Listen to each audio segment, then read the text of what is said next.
eco. Você está num lugar muito fechado? Não, não, é que você está sem microfone aí, ele dá o próprio eco do notebook para você.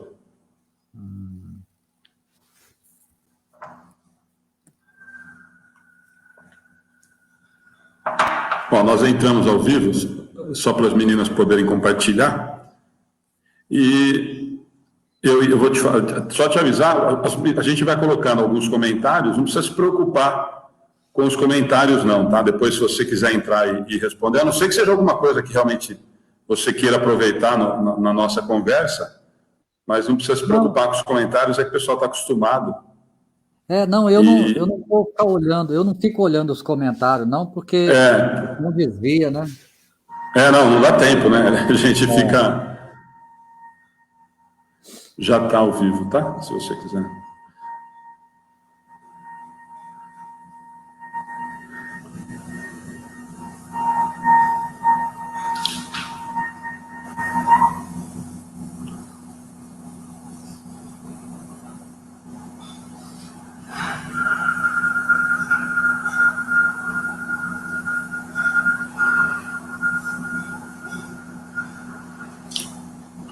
Jamiro, todas as atividades estão paradas por aí? Como é que vocês estão com essa história da pandemia? Tudo fechado, né, Alexandre? Tudo parado, né? Tudo. Nós não voltamos nada também, não. Eu acho que é só o ano que vem, viu? Nós tínhamos feito um aviso que até o final de julho nós iríamos estar com as atividades paralisadas, mas nós estávamos conversando aqui, eu também acho que antes do final do ano, eu acho que nós não vamos conseguir voltar nada, não. As presenciais, né?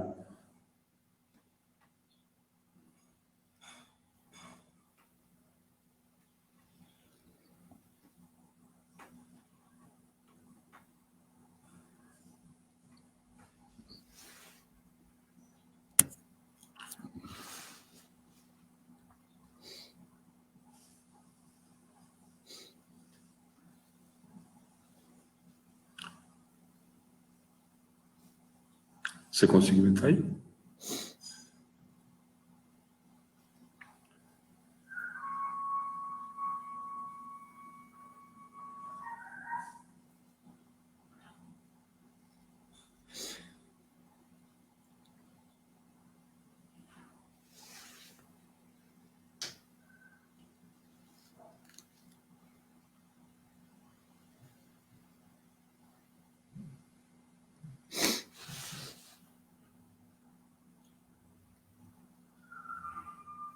Você faz todo domingo?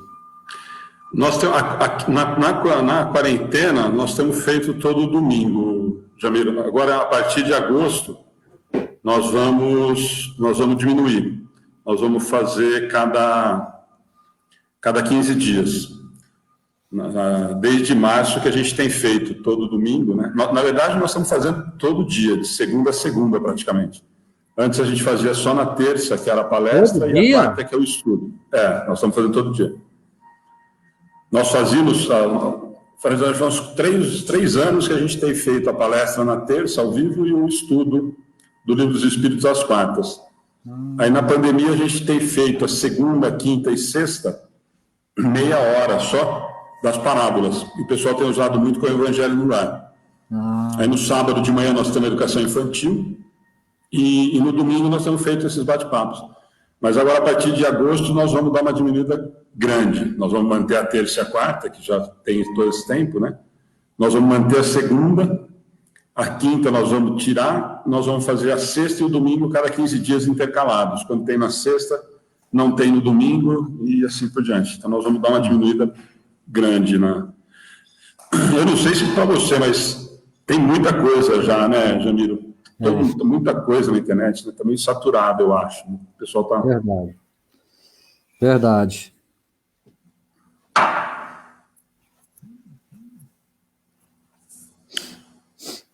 Bom, vamos lá? Acho que já o pessoal está entrando aí. Acho que o pessoal conseguiu compartilhar. Bom, gente, bom dia a todos. Já temos aí bastante amigos, bastante trabalhadores já estão ao vivo. E, bom, Jamiro, primeiro, te agradecer, né? Por ter aceitado o convite, por estar com a gente. Você vai ver aí que daqui a pouco os trabalhadores vão brincar que virou missa de domingo de manhã, né? É horário de missa no sábado, no domingo, às 10 horas. E te agradecer muito mesmo, que a gente sabe a quantidade de compromisso que você tem. Já aproveitando, o Orson te mandou um abração. Nós falamos com ele ontem, que nós vamos fazer um evento junto, e ele te mandou um abraço grande. Tá? É uma pessoa muito querida que nos ajuda muito. Esse evento que vocês vão fazer aí em Pederneiras, aí, a live? Nós vamos fazer online, Jamiro. Nós vamos fazer, na verdade, nós temos uma parceria muito bacana com o nosso lar de São Carlos. Acho que você já foi lá, né? Já. E eu sou de São Carlos, né? E fui criado no nosso lar. Então, nós criamos uma parceria com o pessoal de lá, tanto que as nossas transmissões sempre são na nossa página e na página do nosso lar. E por conta disso, surgiu essa ideia da gente bater um papo em relação a essa preocupação do movimento espírita de unir forças, né? Porque a gente sempre viu, pelo menos, não sei se para você aí, mas a gente sempre percebeu um distanciamento muito grande, né? Uns milindres muito grandes entre casas e tudo mais, e para a gente foi uma surpresa muito bacana essa parceria, até com o centro de fora, né? E aí nós vamos bater um papo justamente nesse sentido. Acho que é o segundo domingo de agosto, dia 9 é dia dos pais, né? Nós marcamos para 15 ou 14 de agosto, eu acho, é o segundo domingo. E aí vai participar o Orson, vai participar o Vado lá do nosso lar e o Márcio, da agenda da página da Agenda Espírita, né? Então, nós vamos bater um papo nesse sentido. Mas o Orson é um parceiro enorme, ele escreve para a gente todo domingo na página. Sem dúvida. O Orson é um gigante na comunicação, na internet, então ele incentiva todo mundo, né? Ele liga todo mundo, né, Jamiro? O Orson, eu tenho uma admiração por ele por conta disso. Ele não tem essa... Eu acho que o Orson está na frente da gente, ele entendeu isso mais rápido, né? Porque ele tem uma preocupação em linkar todo mundo, em fazer todo mundo conhecer todo mundo, que eu acho fantástico. Assim, ele põe fogo em todo mundo, né? Ele vai apresentando um para o outro, ele liga para não sei o que, de vez em quando liga alguém para mim, fala, Alexandre, o Washington passou seu telefone, você não vem fazer uma palestra aqui, não? E ele vai fazer isso com todo mundo, né? Ele vai juntando, ele conversa, ele arruma, você nem está sabendo, de repente alguém fala, o Washington ligou, e pediu e falou, quer dizer, eu acho isso fantástico nele, assim. E aí nós vamos bater esse papo nesse sentido, e ele tem, eu falo que ele é visionário nesse sentido, porque a gente tem dentro do movimento espírita uma ciumeira, né, uns milímetros tão grandes, né, e ele não tem o menor, né, ele vai passando, ele fala, deixa, não dá tempo. Outro dia nós fizemos uma live no domingo com o Paulo e com a Leia, e nós conhecemos o Paulo e a Leia através do Orson, né? E aí nós estávamos ao vivo, a esposa dele entrou, a Neuza, né? E eu falei, olha, manda um abraço pro Orson, não sei o que e tal. Aí terminou o bate-papo, eu mandei um WhatsApp para ele, falei, pô, obrigado, né? No fim, essa amizade foi por sua conta e tudo mais. Eu falei, não, eu estava ao vivo, Alexandre, mas é que se eu entro ao vivo, eu não dou conta, porque são todos os amigos, pedem, não sei o que e tal. Eu falei, então tá bom. E ele é muito querido, e eu acho fantástico essa preocupação dele. Ele realmente está preocupado com a divulgação da doutrina, né? Não é com ele, não é com o Matão, ele vai abrindo picada para todo mundo, né? Eu acho que ele está muito na frente da gente. É verdade. Ele já, há muito tempo, ele organizava as agendas de palestras e tudo, né? Então ele vem já. Inclusive, foi ele que me levou aí em Pederneiras, né? Então... É verdade. Eu lembro quando você veio aqui, lá no Eterna Amizade, né?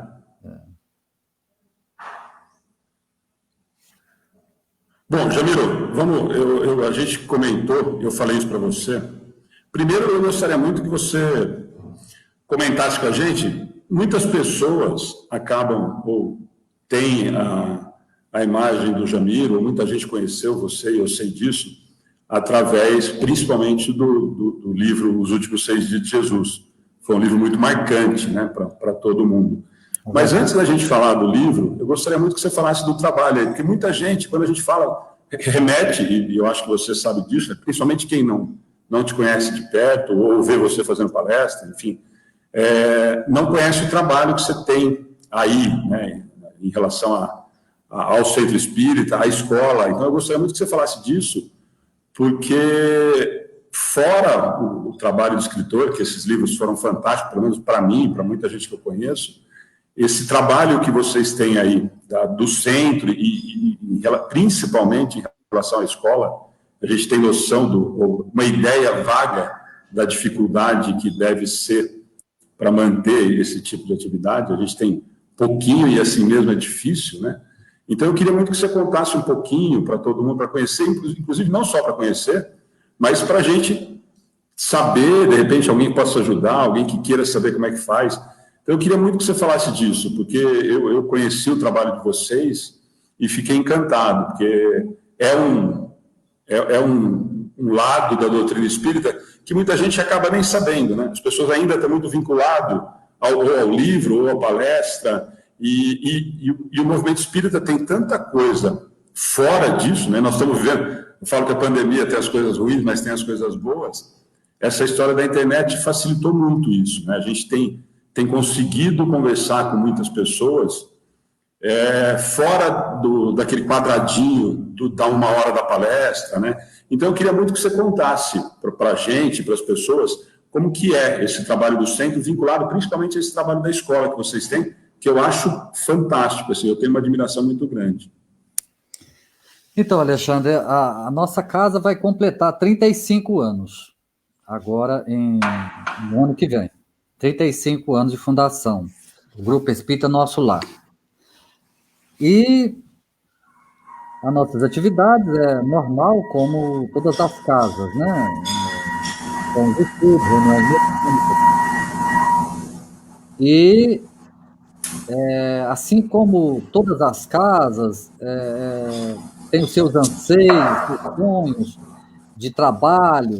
Certo dia, eu tive uma convivência de 10 anos com o Chico Xavier, e um dia, conversando com ele, almoçando com ele na sua casa, a gente acabou de adquirir o terreno do lado da nossa casa, e eu contei a ele que a gente estava com vontade de abrir um albergue. E, bondosamente, o Chico disse: Jamiro, você tem um compromisso de abrir uma escola. Eu fiquei muito surpreso, porque primeiro que eu não tenho formação nenhuma, e eu jamais esperava que ele falasse isso, um compromisso de abrir uma escola. E ele disse, falou, você veio com 2 compromissos, abrir uma escola da mente e da ação. Então, do coração você já abriu, que é o Centro Espírita. Agora você precisa abrir a escola. E eu falei, mas dentro do centro? Ele falou, dentro do centro. E ele disse, é uma escola particular, é uma escola que você não vai ensinar espiritismo na escola, porque quem tem que ensinar espiritismo é a casa espírita. E assim, eu até me emocionei muito no dia, eu falei, mas como que vai fazer? Ele falou, você vai encontrar seus caminhos, começa pequenininho e segue. E assim eu cheguei, contei para a minha família, e a minha irmã, Ana Paula, abraçou a ideia comigo, e um ano depois a gente abriu a escola, e abriu a educação infantil, 3 aninhos, 4 aninhos, e foi, a cada ano, abrindo um ano.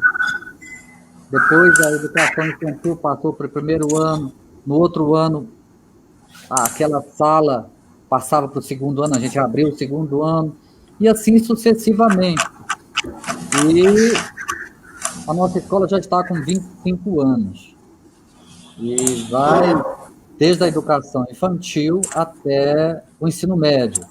E ela atua dentro da casa espírita. Eu não sei se o centro espírita está dentro da escola ou a escola...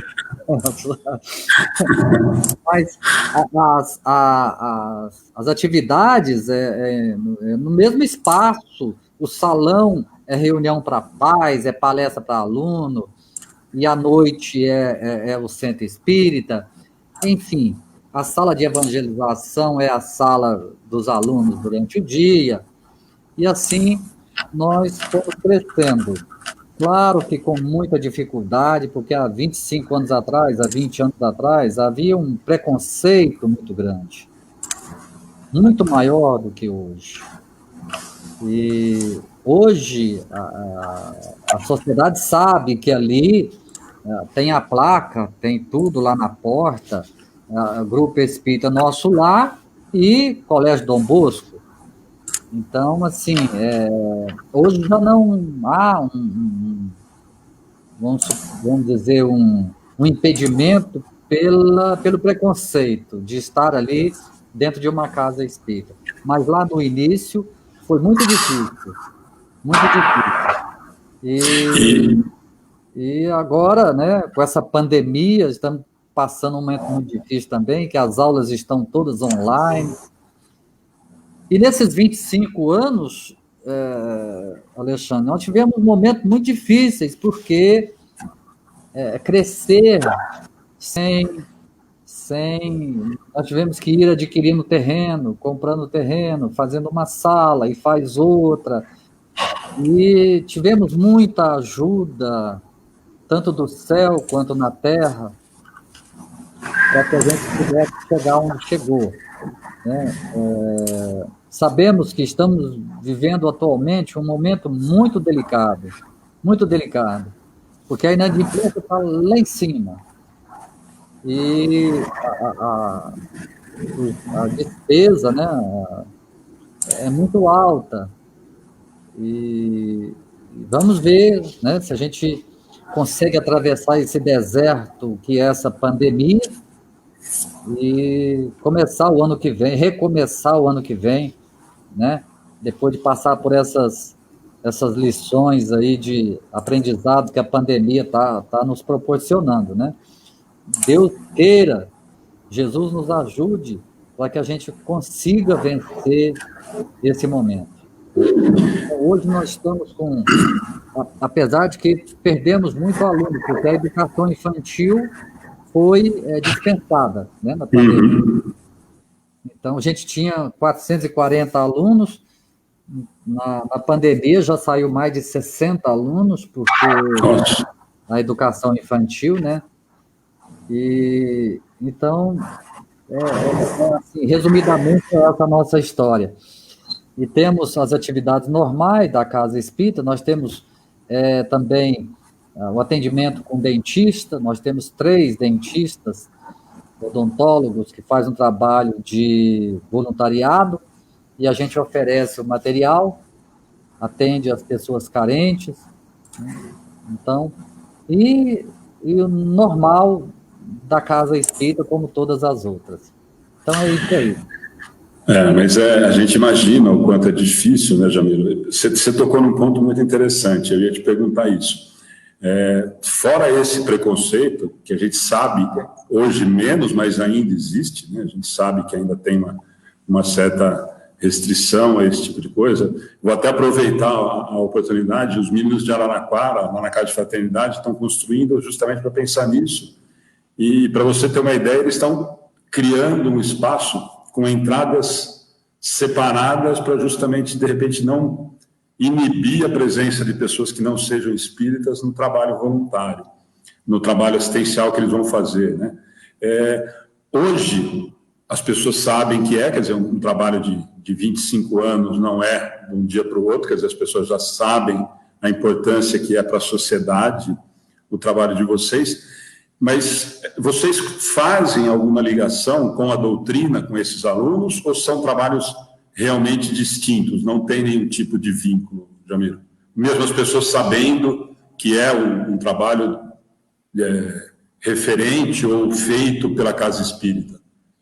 Veja bem, as pessoas sabem, nas reuniões de pais, em formaturas, né, Dia dos Pais, Dia das Mães, às vezes eu faço palestra para os pais, eu falo com os pais.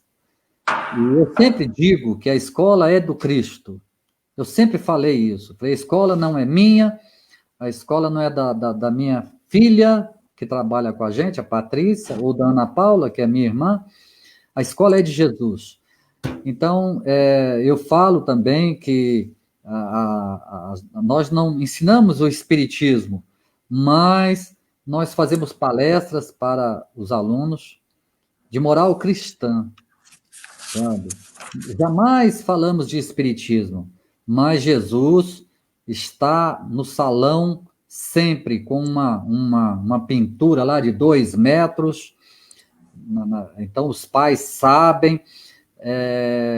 As atividades, às vezes, por exemplo, nós fizemos uma live de festa junina esse ano, e toda a arrecadação foi para a Casa Espírita, que a gente fala que vai encaminhar para as atividades assistenciais da casa. Então, as pessoas sabem disso.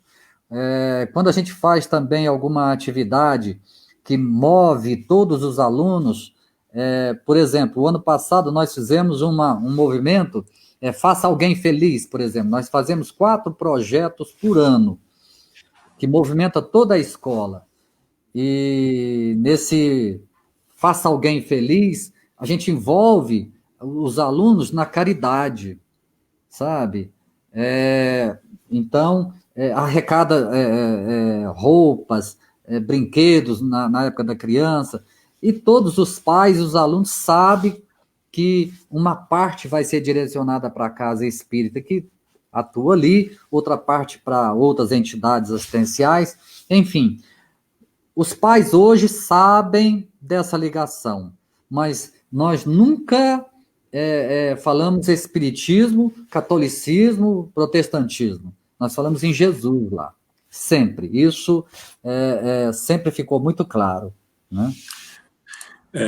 Você tocou num ponto, Jamiro, que a gente comenta sempre. Claro, eu sempre digo que nós tentamos passar para as pessoas o que a gente acredita ser o melhor, e no momento, o que a gente acredita ser o melhor é a doutrina espírita.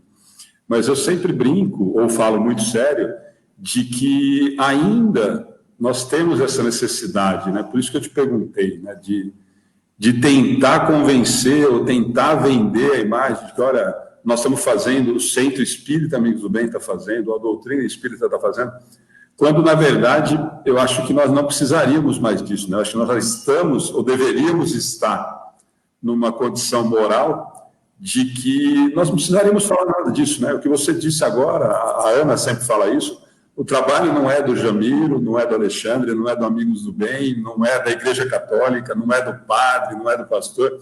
Qualquer atividade que você faça no bem, né, você está fazendo em nome do Mestre, né? Você está fazendo em nome de Jesus qualquer tipo de trabalho.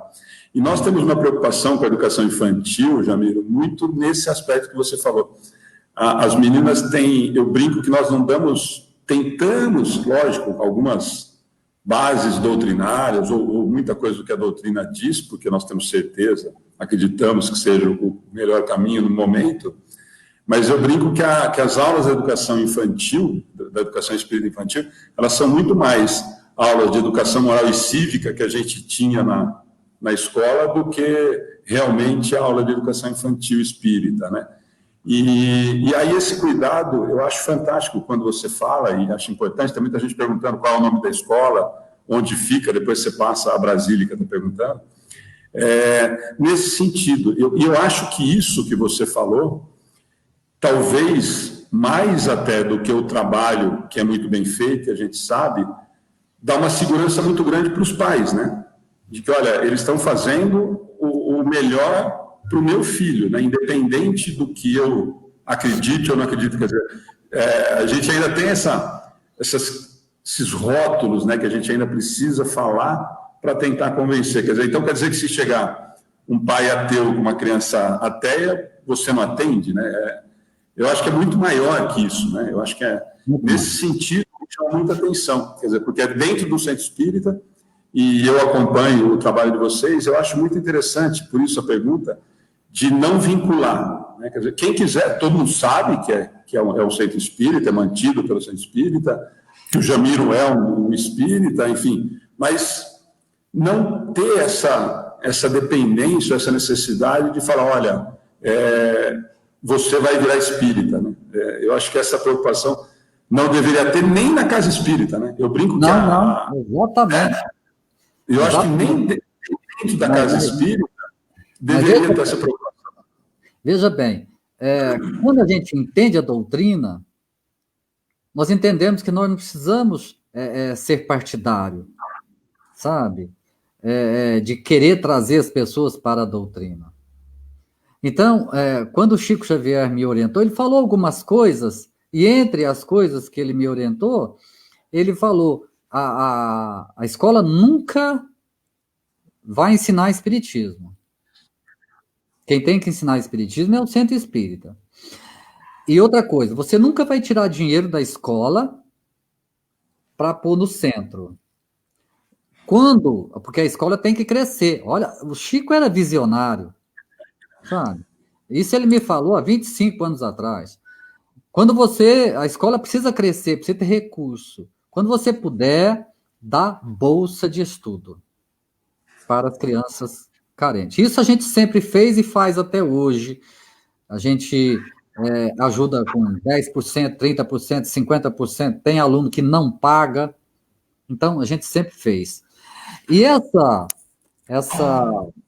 ligação da escola com a moral cristã, ela envolve, Alexandre, como eu disse a você, nós temos 4 projetos por ano, e a gente envolve o emocional dos pais, sabe? Vou te contar por exemplo, um dos projetos era o envolvimento dos pais com os filhos, e a gente pediu, no final, que os pais enviassem uma carta para os filhos, sem os filhos saberem. Então, depois do projeto, nós chamamos todos os alunos e entregamos as cartas do papai e da mamãe para o filho. Você vê a emoção do filho ao receber a carta do pai e da mãe, sabe? Então, assim, a escola procura, sim, os valores cristãos, morais, mas sem aquela determinação espírita. Porque, ao dizer a nossa escola é espírita, já estou dividindo. Porque o evangélico vai dizer, mas a nossa escola é evangélica. O católico vai dizer, a minha escola é católica. O judeu vai dizer, a escola é judaica. Então, nós ficaremos todos divididos, sabe? Então, a escola não pode ter esse sentido de querer ensinar a sua religião. Eu penso assim, e o Chico me passou isso, né? Então, por isso, nós nunca tivemos a preocupação. E sim, sempre, palestras, a gente leva profissionais, nós sempre fazemos atividades educacionais, morais, sempre no sentido cristão, nunca espírita. Né? Então, essa é o nosso ideal. Eu acho que você, mais uma vez, falou do Chico, e é chover no molhado, né? Mas eu acho que o Chico conseguiu o respeito que ele tem em relação globalizado da história, né? Justamente por isso, né? Eu acho que você tem católico, você tem ateu, você tem evangélico, que tem um respeito pela pessoa e pelo trabalho do Chico, independente de ser espírita. Eu acho que ele teve muito esse cuidado, né? Sempre divulgou a doutrina espírita. Outro dia, nós demos risada, domingo passado nós tivemos com o Marcel Souto, né? E na quarta ele havia ido no Bial, e a gente já tinha marcado, foi muita coincidência, e no domingo ele esteve com a gente. E o Marcel fez uma coisa que depois no bate-papo eu brinquei com ele, eu falei sério, na verdade eu não brinquei, e ele falou que a Dora e o Bial, quando falaram do espiritismo do Brasil, a Dora falou, porque tem muito ainda, as religiões afro têm um peso muito grande, o Bial falou, muita religiosidade e tal, e ele cortou os dois e falou assim, não, o espiritismo cresceu no Brasil. Os dois estavam falando por que o espiritismo tinha dado certo no Brasil, né? E os dois começaram a falar e tal, e ele cortou do nada. Foi um susto para mim, que estava assistindo ao vivo. Depois eu falei com ele no domingo. Foi lamentável a atitude dela. Mas ele foi de uma felicidade, eu brinquei com ele no domingo, que ele falou assim, espera um pouquinho, não, aqui teve Chico Xavier. E os dois ficaram, e eu brinquei com ele no domingo, eu falei, você deu um susto no Bial e na Dora? Ele falou, foi, Alexandre, eles tomaram um susto, mas eu falei o que realmente eu acho. E eu acho que o Chico conseguiu, como você está falando do trabalho aí, e o que ele falou para você, ele conseguiu transcender. A gente estava brincando que nós ainda não entendemos, eu falo que o Orson está à frente de todo mundo, com esse aspecto de juntar todo mundo, de que o Chico é admirado e respeitado por praticamente todos os segmentos da sociedade, né? Religiosos ou não, pelo que ele foi, pelo trabalho que ele fez, e eu brinco que as pessoas se relacionam muito dentro do movimento, você sabe disso, infelizmente, dentro do próprio movimento espírita. Mas os caras agora criaram, né, o chiquitismo, e os caras falam isso com, não sei se um desprezo, ou tentando diminuir o que o Chico fez dentro da doutrina espírita, se apoiando, não, mas Kardec... Gente, e o Marcel falou isso, foi uma surpresa para muita gente, e a gente conversando, eu falei para ele, o Marcel falou, Alexandre, ele andava com o livro dos Espíritos, o Evangelho era o norte dele. E muita gente esquece, né? As pessoas falam do Chico e lembram muito do Chico ainda, boa parte da população, não sei se você concorda, com a história das cartas. E o trabalho do Chico foi tão além do acolhimento das mães, que é um trabalho fantástico, né? A gente escuta relatos até hoje de pessoas que não se mataram, que não se suicidaram por ter recebido uma carta das mãos dele, ou um abraço dele, né? E eu acho que ele passou tanto disso, a ponto de realmente, para ele, o que ele falou para você em relação à escola. Eu não preciso convencer ninguém a ser espírita, né? E o Marcel falou uma coisa, eu falei, Alexandre, tinha uma diferença muito grande do Chico para todos. Ele falou, eu sou ateu. Embora eu falei para ele, não é ateu, né? Hoje não é mais. Ele falou, eu sou. Não é. Não tem como ser ateu depois de conviver o tanto que você conviveu com o Chico. Mas eu acho que o que convence, Jamiro, e aí eu vou remeter de novo ao que você falou da escola, é o que você faz, né? E o Chico fazia isso pelo exemplo, né?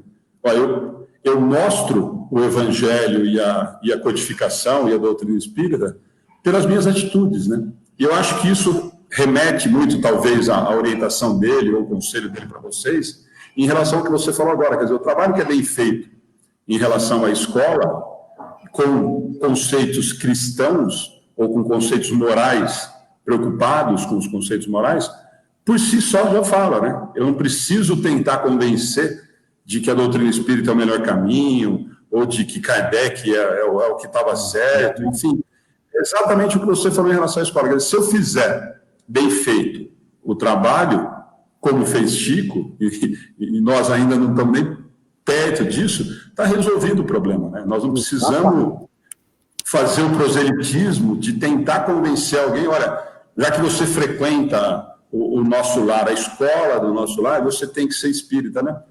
Se ele for um ateu cristão, né, com atitudes cristãs, sem falar que é cristão ou sem falar que acredita, ele é menor ou... Né? Veja bem, eu te falei, há 25 anos atrás, há 20 anos atrás, havia um preconceito. Hoje, pelo trabalho apresentado, os pais já, vamos dizer assim, eles acham bom que seja uma casa espírita lá, associado à escola. Exatamente pelo que hoje representa o Colégio Dom Bosco em Araguari. Pela história e pelo trabalho apresentado, né? Então, eu fico muito triste de ver espírita sectário. Eu nunca fui e veja bem, o Chico, ele venceu aquele concurso Mineiro do Século. Nós estamos, talvez, talvez, no estado mais católico do Brasil. Uhum. Nós somos 3, 4% espíritas. 3, 4% da população brasileira. Então, nós seríamos hoje aí por volta de 8 milhões de brasileiros. Então, o Chico venceu como mineiro do século. Se ele fosse depender de voto de espírita, ele perderia feio. Depois de vencer como mineiro do século, ele venceu como brasileiro De todos os tempos. de todos os tempos.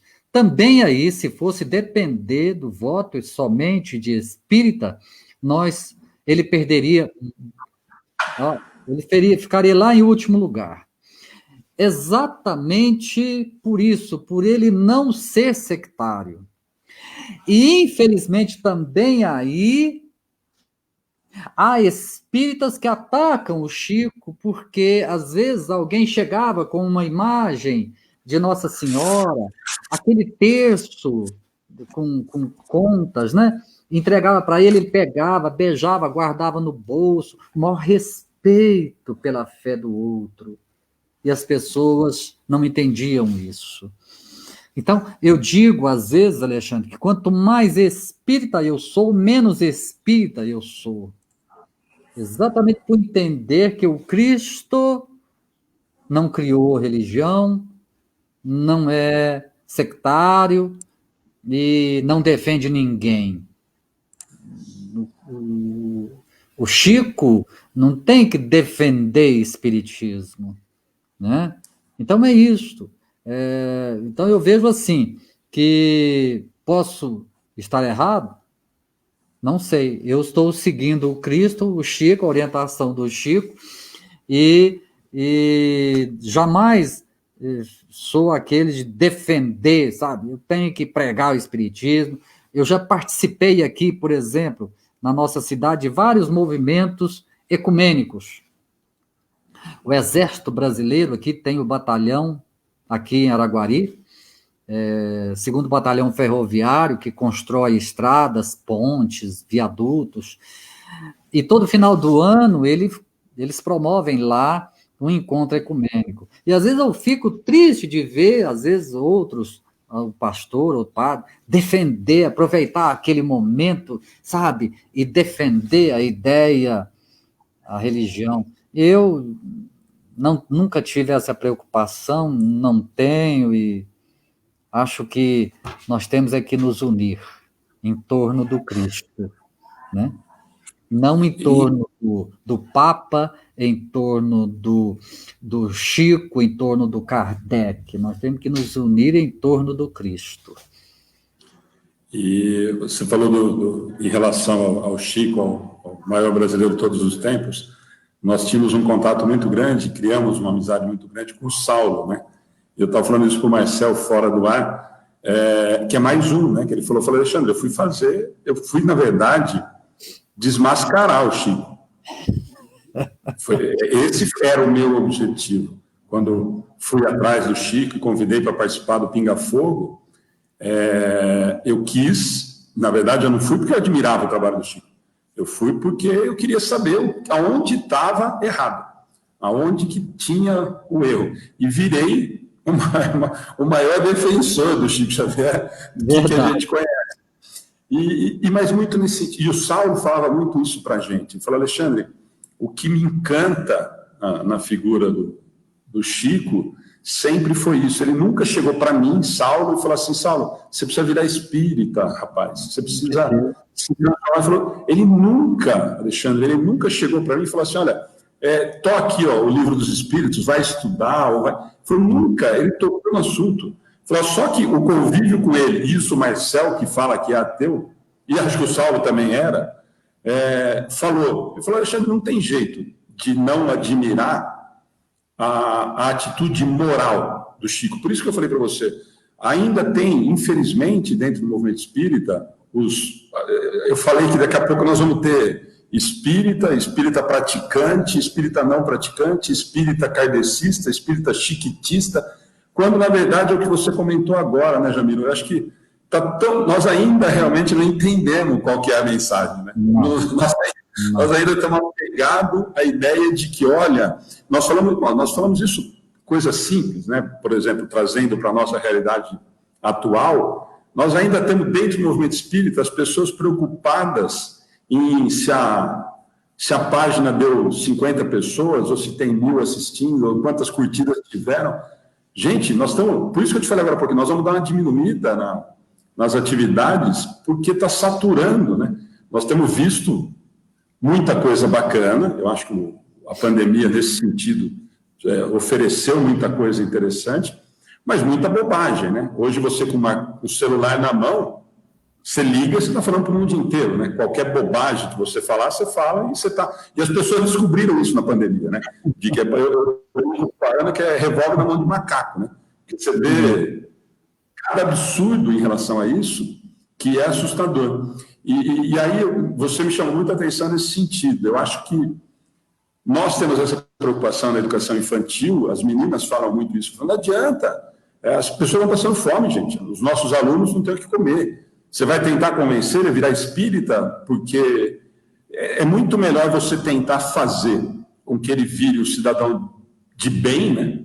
Que ele tenha princípios morais e éticos, né? Que nós não temos na sociedade, infelizmente, independente da religião, né? Nós temos vários frequentadores de centro espírita, frequentadores de igreja, de templos, que são verdadeiros canalhas, né?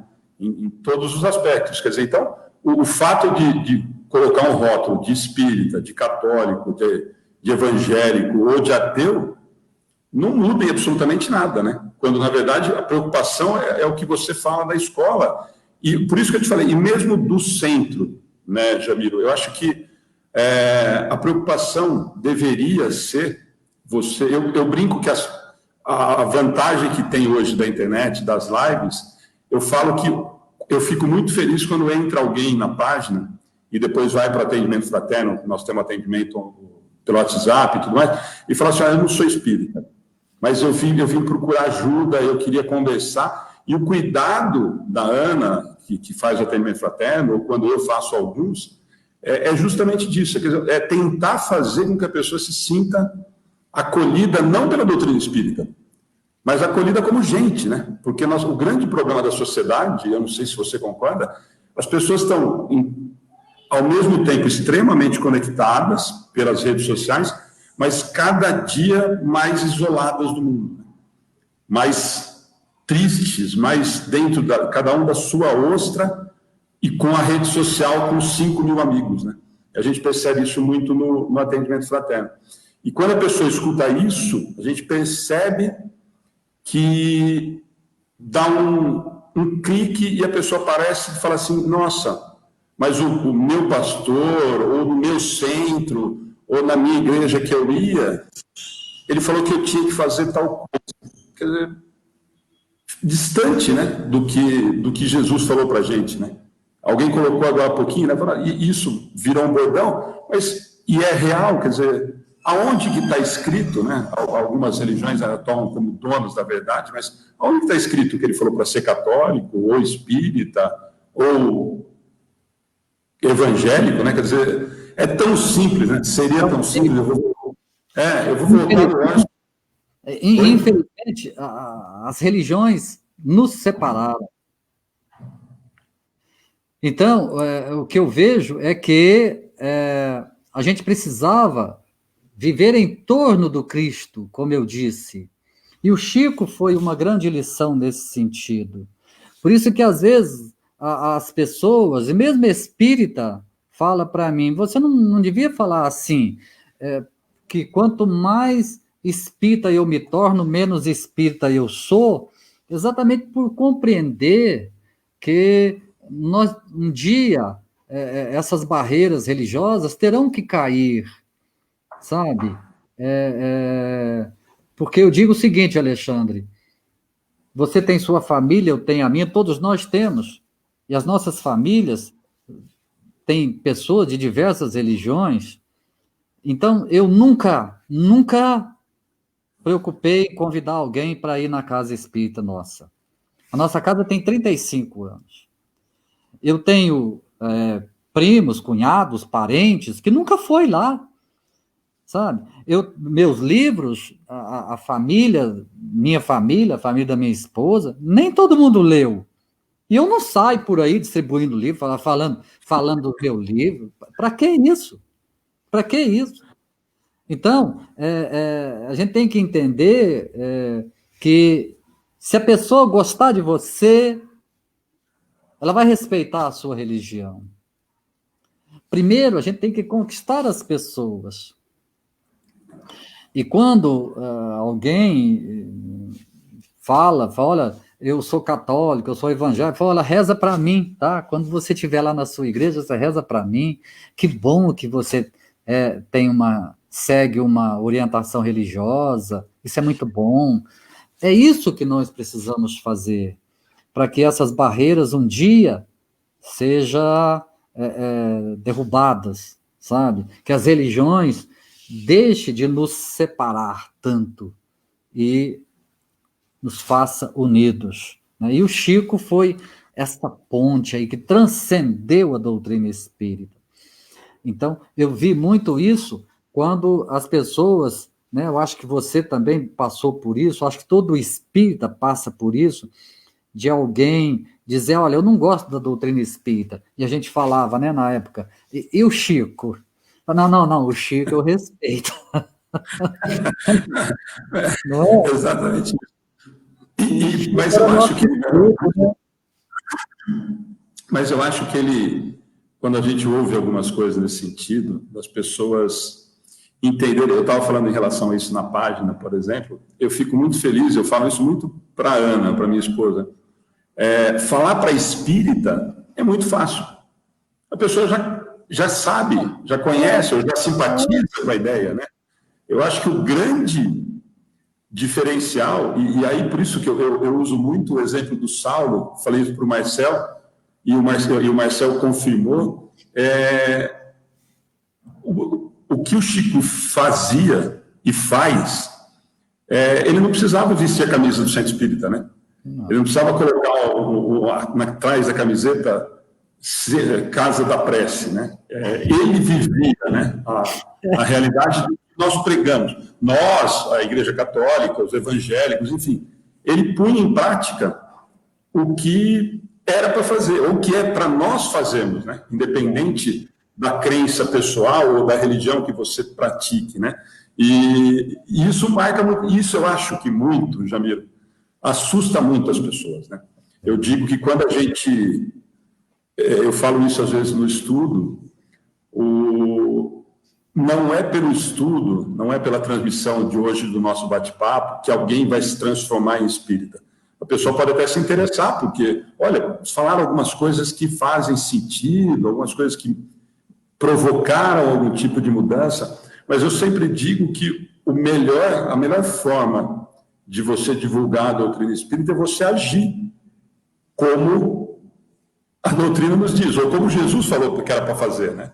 Independente, então, eu acho que isso consegue fazer com que a pessoa se interesse, por exemplo, ué, mas pera um pouquinho, esse tal de Jamiro, o cara montou uma escola dentro do centro, ele dá bolsa de estudo para não sei quem, quer dizer, isso faz com que talvez a pessoa fale assim, peraí, mas o que ele faz, né? Aonde que ele frequenta, que ele tem essa postura diferente do restante ou da maioria, né?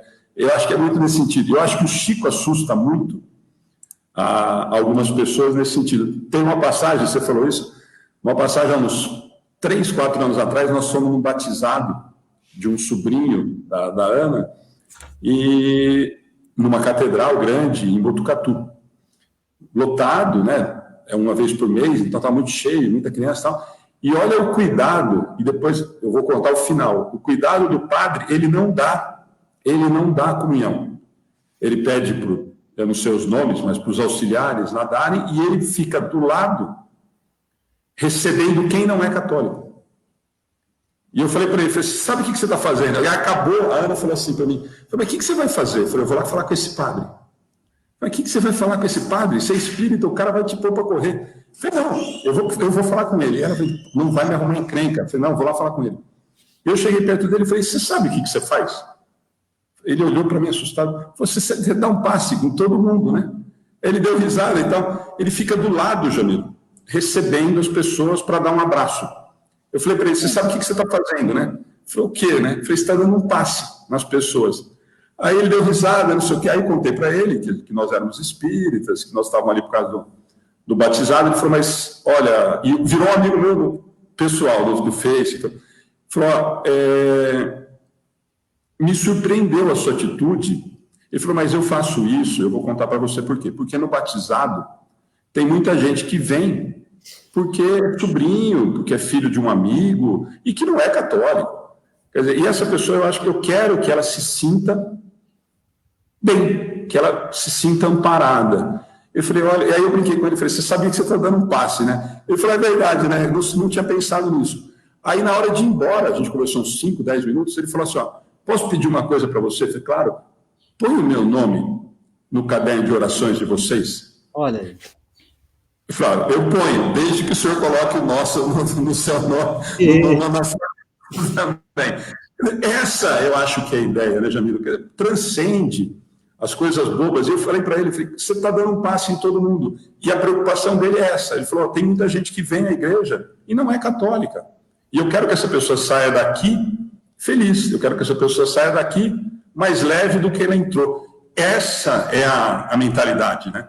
Em momento algum, tentar convencer de que, olha, a Igreja Católica é melhor, ou a doutrina espírita é melhor. Isso me encantou de um tanto, e eu falo para ele até hoje. Eu falei, olha, esse descobriu. Eu falei para a Ana, falei, esse descobriu o que é, o que ele fala, ele está fazendo.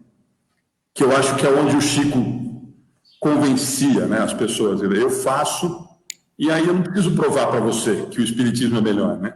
Eu estou fazendo o que eu falo, o que está no livro, né? Então, eu acho... E esse fato me marcou muito. Agora, eu vou aproveitar essa deixa, antes da gente entrar no livro, porque no final do bate-papo está tão bom que está quase 11 horas, né? Você tem uma relação muito próxima, a gente falou do Chico, e eu sei que você tem uma admiração e um trabalho muito grande vinculado ao Jerônimo. E dentro do movimento espírita, Jamiro, eu não sei se posso estar falando besteira, mas eu percebo, por exemplo, que é uma figura meio deixado de lado. Eu acho que ele não tem o reconhecimento que mereceria ter. Verdade. Né? Mesmo dentro do movimento, assim, as pessoas lembram ou citam o Jerônimo pelo fato dele ser acamado. E eu acho que o trabalho dele vai tão além disso. Então, eu queria que você falasse um pouquinho disso, porque tem muita gente que não tem a menor ideia do tamanho que foi o trabalho do Jerônimo dentro do movimento espírita. Não sei se você concorda, estou falando uma opinião pessoal. O Jerônimo é fantástico. Ele não poderia ser esquecido, porque ele é um exemplo de superação das suas dificuldades, das suas deficiências. Ele foi um exemplo de luta íntima e de trabalho perseverante na disseminação, sabe, nas palestras, porque ele ficou 20 anos, 30 anos, tetraplégico e cego. 30 anos, veja bem, 30 anos numa cama, e abriu casas espíritas, escreveu livros e viajava pelo Brasil fazendo palestras. Então, Jerônimo Mendonça é esse gigante deitado, que é um exemplo que a gente deveria lembrar sempre nas nossas dificuldades e olhar para ele, né, que mesmo tendo só os lábios, porque ele só tinha os lábios para trabalhar, ele fez muito e muito. Eu ouvi palestras dele aqui a 2 metros de distância, eu estava aqui, conversei com ele, vi ele no Chico.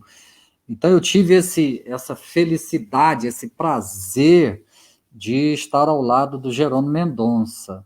Deveríamos, nós, dirigentes, palestrantes, falar mais dessa figura ímpar do movimento espírita. Não como alguém que traz novas verdades, mas alguém que exemplificou no trabalho constante que nós podemos fazer alguma coisa, mesmo tudo contra, mesmo que a gente não tenha condições físicas para o trabalho. Imagine escrever, né? Como escrever livros, ter que ditar e alguém escrever, né? Ele escreveu, se não me engano, 6 livros. E imagine viajar numa Kombi na década de 70, estradas de terra, amarrado ali na maca dentro da Kombi. Imagina as dificuldades de se chegar num hotel, numa casa. Imagine, sabe? E ele venceu tudo isso. E eu tive a felicidade de escrever o livro em homenagem a ele, A Fórmula da Felicidade, que faz uma simples, uma singela homenagem a esse grande trabalhador da doutrina espírita. Então, nesse momento que a gente está vivendo, às vezes a gente diz das nossas dificuldades, claro, né? E só para enfeitar mais a nossa manhã, certa vez perguntaram aqui pertinho, Uberlândia, numa entrevista de rádio, perguntaram para o Jerônimo, o que é a felicidade para você? Né? E ele, deitado na maca, cego por 30 anos, respondeu, para mim, felicidade seria poder deitar de lado. Então, veja bem, às vezes a gente reclama porque não pode mudar de carro, porque não pode fazer uma viagem, porque não pode realizar tal sonho, e para ele, se virar de lado já estava bom. Né? Ele que queria tomar banho de pé, ele queria sentir a água no corpo, queria tomar banho sozinho e não conseguia. Então, o Jerônimo deveria ser, sim, mais lembrado por todos nós. Né? Eu acho que ele tem uma importância tão grande e acho realmente que ele é deixado meio de lado. E pouco que se fala dele, Jamilo, é muito nesse sentido de que, ele... E eu acho que é a mesma coisa do Chico, né? Ele transcende tanto isso. É que a gente, como você deu esse exemplo dessa entrevista dele, nós não temos ainda, né, essa percepção, porque nós não passamos ainda dificuldade, né? Talvez nem próximo disso.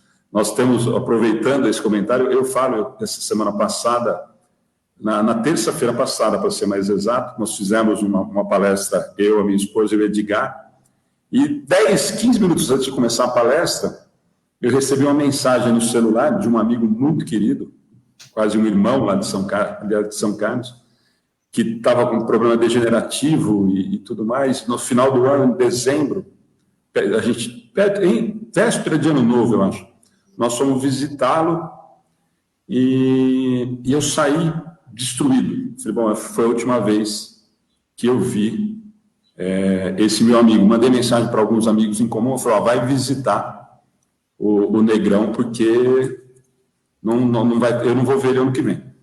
E na terça-feira passada ele me mandou um vídeo, falou, eu estou te mandando um vídeo porque eu precisava dividir com alguém. Falou, minha mãe que filmou, eu estou conseguindo levantar da cama sem a muleta. Atleta, multiatleta, na verdade, não sei o quê, e ele estava comemorando que ele estava conseguindo levantar sozinho da cama sem apoiar a muleta. Eu falei, há 5 anos, ou há 1 ano atrás, você daria importância para levantar da cama? Ele falou, não, né, Matias, eu não tenho, mas... Falou, é uma emoção tão grande? Eu falei, então, Santa, então assim, comemora o levantar da cama, coisa que a gente não tem essa percepção, né, Jamilo? Você faz tudo muito no dia a dia, é o mesmo caso que você citou do Jerônimo, quer dizer, olha, eu queria só virar de lado, sozinho. E nós fazemos isso naturalmente, nem lembrando de agradecer o pai ou a filha, né? Outra vez, numa entrevista de rádio, uma mocinha, pela voz, eu vi que era uma mocinha, eu estava lá em, se não me engano, Santo André, ou São Bernardo do Campo, se não me engano, dando uma entrevista no rádio, e ela me perguntou, no ar, assim, uma pergunta: Jamiro, de que você tem medo? Porque muitas vezes a gente fala, eu tenho medo de ladrão, eu tenho medo de assalto, eu tenho medo de uma doença, hoje a gente tem medo do corona, né?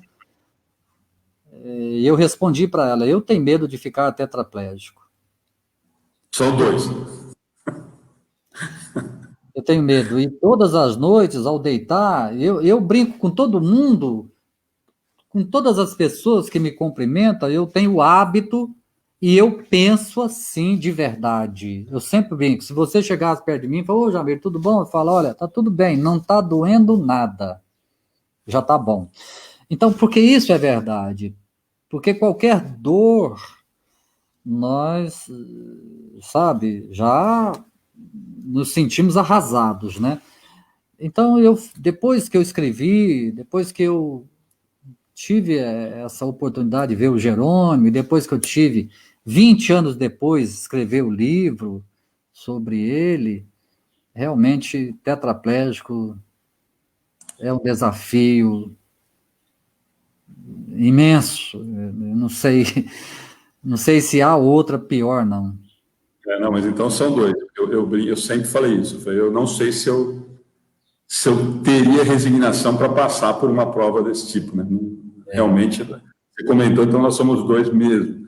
Mas, Jamila, eu vou aproveitar, né? Porque como a gente começou a bater o papo, o primeiro livro da trilogia que você fez, Os Últimos 6 Dias de Jesus, marcou, e acho que você deve ouvir isso de algumas pessoas, marcou muito as pessoas. Eu acho que a verdade do livro, em emoção, tocou muita gente. Posso falar por mim e por algumas pessoas que eu conheço próximas. E tem uma dúvida muito grande, que você já deve ter ouvido isso centenas de vezes. Como que foi escrever esse livro, Jamil? Muita gente pergunta, eu acho que para você, já me perguntaram, e eu não tive a oportunidade de perguntar isso pessoalmente. Eu vi uma entrevista sua uma vez que você falou que você foi transportado em sono para viver essa situação. Mas o livro é muito forte. Eu acho que ele consegue, a mim, posso falar por mim e pela Ana, pela minha esposa, por exemplo, a descrição que você faz do Jesus, Jesus homem, né? No livro, ele consegue, ou conseguiu fazer, para mim, pelo menos, muito mais, talvez, do que a imagem do filme, por exemplo. Eu acho que você conseguiu transportar para o livro uma realidade muito, muito chocante, mas muito pessoal. Quem lê o livro, e vou falar de novo por mim, a sensação é de que eu estava vendo aquilo que estava acontecendo. Como é que foi escrever esse livro, Jamil? Alexandre, realmente esse livro foi um marco, né? E tem coisas nessas viagens minhas que pessoas como você está falando aí, que te marcou muito, que foi algo que tocou muito o seu coração, né? E realmente eu tive aquele sonho numa noite, eu jamais poderia imaginar. E eu me vi lá na cidade de Jerusalém, sabe? Eu me vi. E quando eu acordei chorando muito. Eu fui para o banheiro e chorando, chorando, porque eu não conseguia entender a razão daquilo. E aquilo ficou dentro de mim, eu falando, passando os dias, foram passando, e eu me perguntando por que daquele sonho. E outro detalhe, é muito difícil eu sonhar e lembrar dos meus sonhos. Aí, alguns dias depois, uma semana, 2 semanas depois, não me lembro, que isso foi em 1997. 97. a espiritualidade na reunião mediúnica me falou para escrever o livro. Então, veja bem, eu não vi todo o livro no sonho, claro que não. Eu não ouvi nenhum diálogo, também não. Então, a espiritualidade me disse, é para você escrever, e eu perguntei, mas por que eu? Eu tinha escrito 2 livros só, um de casais, que é o Vida a 2, e um infantil. Eu falei, mas eu não me vejo em condição para isso, escrever sobre Jesus. Ele falou, mas eu falei, por que eu? Né? Ele falou, porque você estava lá na época. Então, verdade ou não, aí eu me pus a escrever, como eu tenho muito talento para escrever, né? Mas é o talento de mineiro, né? Talento. Demorei mais de ano para escrever o livro. E realmente, através de pesquisa, através de inspiração, quando eu me punha para escrever, vinha aquelas coisas, sabe? E depois de um ano ficou pronto o livro, e a espiritualidade me falou que você talvez demore mais de 5 ou 10 anos para publicar. E as editoras não queriam publicar, né? Aí depois de quase 6 anos que consegui publicar. Então, assim, eu não me vejo merecedor de escrever sobre Jesus. Não sei por que eu consegui escrever, né? Começando por os últimos 6 dias, e já tive experiências de pessoas como você está falando, a sua esposa Ana falar, que tocou muito o seu coração. Eu vou contar, por exemplo, eu estava no sertão de Pernambuco, fiz uma palestra lá, numa cidade, no sertão de Pernambuco. Aí eu estava no hotel, no outro dia de manhã, toco o interfone no meu quarto, eu atendo e falo, olha, tem uma pessoa aqui querendo falar com você. Eu falei, tá bom, eu vou descer. Desci, eu chegando lá, tinha um senhor cego, e um rapaz. Aí eu me apresentei, pois não, você quer falar comigo? Aí o homem, o cego, você que é o Jamiro? Eu falei, sou. Ele falou, eu vou pedir o meu sobrinho para te contar. Mas antes eu queria te abraçar. Eu falei, pois não. E ele se levantou e eu me levantei, e ele me deu aquele abraço, e os olhos dele, cego, derramou lágrimas. Eu falei, meu Deus. Aí ele falou para o sobrinho dele, fala aí com ele. Ele falou, olha, nós estamos aqui, viemos de uma cidadezinha a 25 quilômetros daqui. Ele ficou sabendo que você estava aqui e pediu para vir aqui para te dar um abraço. Então, nós andamos 25 quilômetros, viemos aqui para te abraçar, e todas as noites eu tenho que ler uma página do seu livro para ele. E já estamos na 3ª vez, e ele deixa eu ler só 2 páginas por noite para não acabar.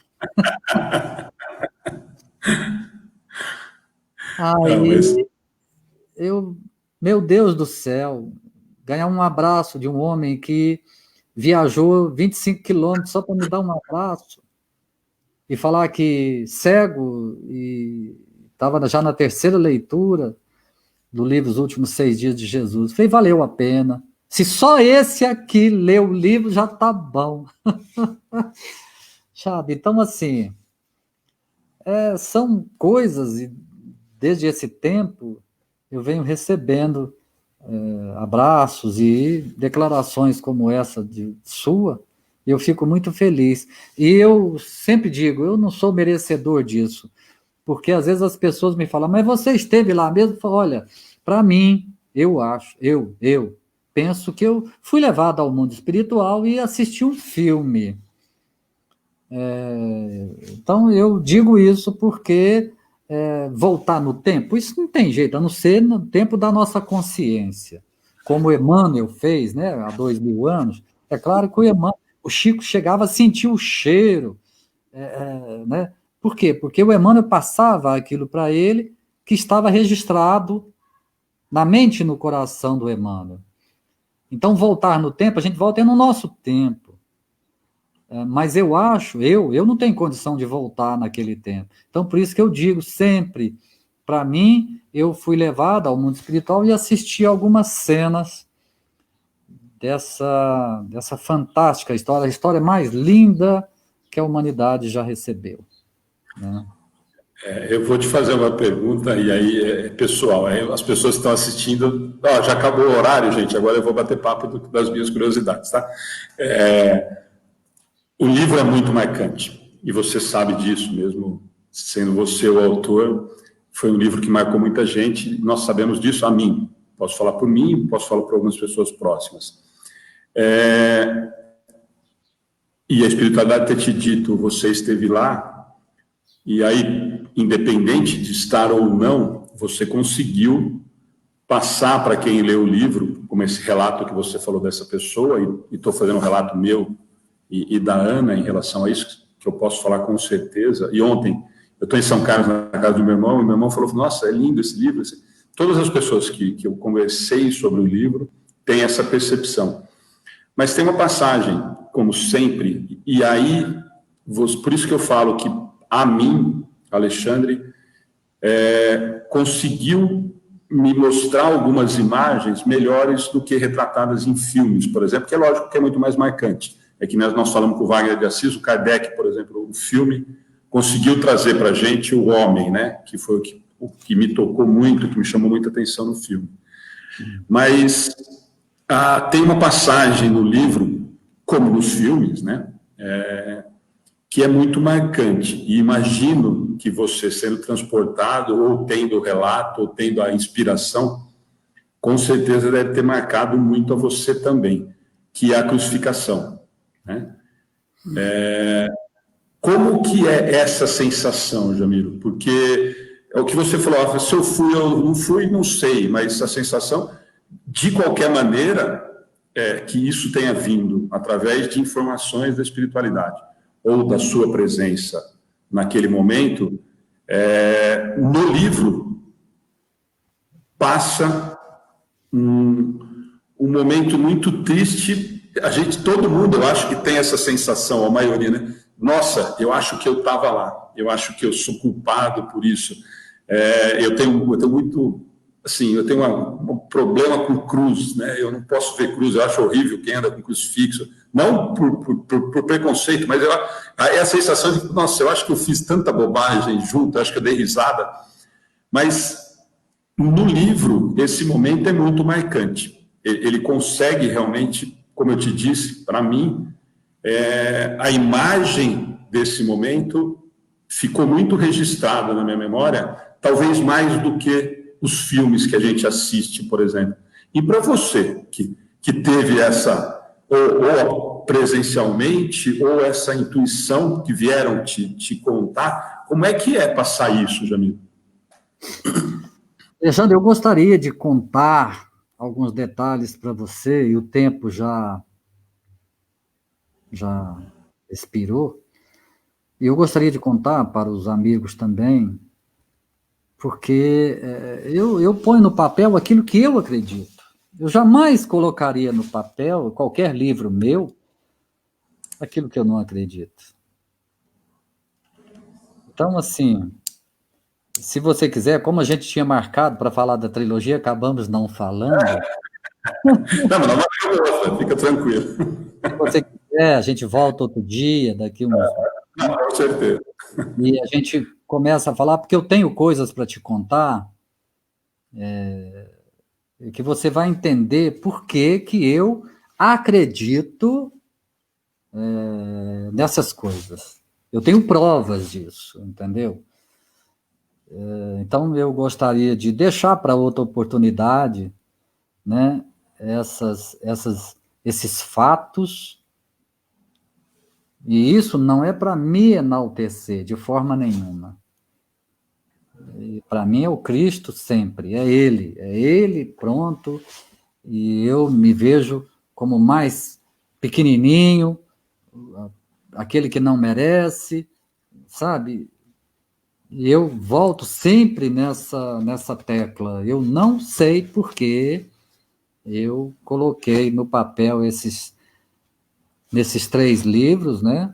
E já disseram que na época, isso há quase 20 anos atrás, que eu ia escrever 5. Eu falei, gente, mas eu não consigo escrever nenhum, vou escrever 5. E já foram 3, né? Então, façamos o seguinte, vamos marcar para outro dia, a gente fala, e eu vou te contar, eu chorei muito. Eu chorava muito, muito, muito, porque era cada página. Teve capítulo que eu nem imaginava que eu ia escrever e saiu, sabe? Um detalhe, quando ele foi, fizeram chacota dele ali com Herodes, chutaram ele ali, nossa, porque eu acho assim, é igual uma tortura. Se você condena uma pessoa à morte, vai, mata logo, acaba com isso, mas você torturar.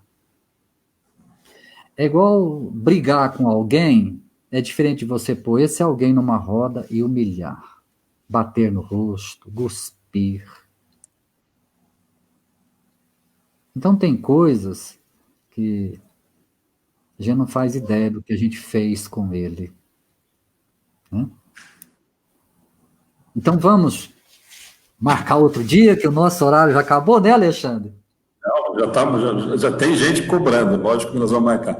Mas, gente, só para a gente encerrar, como eu falei, tem gente que perguntou aquilo que eu disse, tem gente que não conhece. Então, eu sempre digo, Jamiro, e vou falar isso para você também, a vantagem eu brinco com alguns amigos que a vantagem de nós estarmos à frente é que aí eu convido quem eu quero e quem eu gosto, né? Então, e sempre faço, tá? O pessoal da Família por Jesus está aí, o Humberto, tem um trabalho maravilhoso lá em Araraquara, com a Casa de Fraternidade, e eu sempre digo que a gente sempre divulga, eu pelo menos, tento passar o que realmente eu acredito ser de boa qualidade, ou que me toca, é o que eu te falei.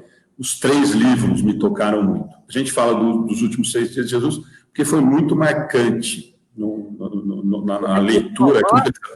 O Depois do Calvário, eu lancei ele aí, em Pederneiras. Foi minha primeira palestra. Foi aí em Pederneiras. Então, eu tenho esses detalhes para contar para vocês. Nós vamos marcar. Mas eu vou passar para todo mundo, gente, e aí as pessoas falam assim, não, nem leu. Não, eu vou mostrar que é verdade. Então, está aqui. Esse foi o primeiro livro do Jamiro, que nós vamos voltar a conversar depois, tá certo? E aí eu vou, para não falar que é mentira minha, está aqui. E não foi presente, hein? Eu não conhecia o Jamiro intimamente, como nós estamos conhecendo agora, mas eu fiquei encantado e divulgo mesmo, e o mais que perfeito. Nós gostamos muito do trabalho, Jamiro, e por isso é o que eu estou te dizendo, e é de coração, me tocou muito, nos tocou muito, sei de outras pessoas que se sentiram realmente muito sensibilizados, mais até do que emocionados. Eu acho que a minha percepção é essa, de que a gente consegue, lendo esses 3 livros, criar uma imagem mental melhor do que alguns filmes que a gente vê. Embora tenham filmes riquíssimos e tudo mais, mas eu acho que talvez a percepção ou o cuidado que você teve em colocar no papel essas imagens todas foi de uma riqueza muito grande. Então, eu queria primeiro te agradecer pelo bate-papo, nós já vamos marcar o próximo para a gente realmente falar É que tem tanto assunto, né? E a gente acaba aproveitando a chance. E a gente vai marcar para a gente falar dos 3 livros. Quem não leu, realmente leia, porque é muito emocionante mesmo. E vou repetir. Vou te contar por que eu escrevi o segundo e vou te contar por que eu escrevi o terceiro. Pronto, já tem mais 3 bate-papos, gente, nós vamos marcar. Mas para quem... E eu vou repetir o que a gente começou lá no comecinho, quando a gente estava falando em relação à doutrina mesmo, Jamiro. Independente de ser espírita ou não, o livro toca muito porque fala de um personagem que é simples. Eu brinco com, mas eu sou ateu, eu não acredito. Não tem problema nenhum. Existe uma coisa na nossa vida, gostando ou não gostando, acreditando ou não gostando, que chama AC e DC. E aí, você gostando ou não, a humanidade se divide por conta de um cidadão chamado Jesus. Então, goste, não goste, acredite ou não acredite, leia o livro, porque os 3 livros são riquíssimos. A Márcia está perguntando, Márcia, os últimos 6 dias de Jesus, nós mostramos as capas aqui, depois do Calvário e Mais que Perfeito, tá? Mas depois a gente vai colocar na página também o próximo bate-papo, e a gente coloca, mas na chamada tem os 3 livros lá na capa. Jamiro, obrigado de coração. Nós vamos marcar realmente para a gente falar dos 3 livros mais a fundo, aproveitar essa riqueza de detalhe que tem. Porque eu gosto de contar esses detalhes que aprofunda mais um pouco ainda, né? E eu quero agradecer a vocês, agradecer a todos que nos acompanharam e agradecer a oportunidade. Eu espero voltar, sim, para contar. E quem quiser conhecer a escola é Colégio Dom Bosco, Araguari.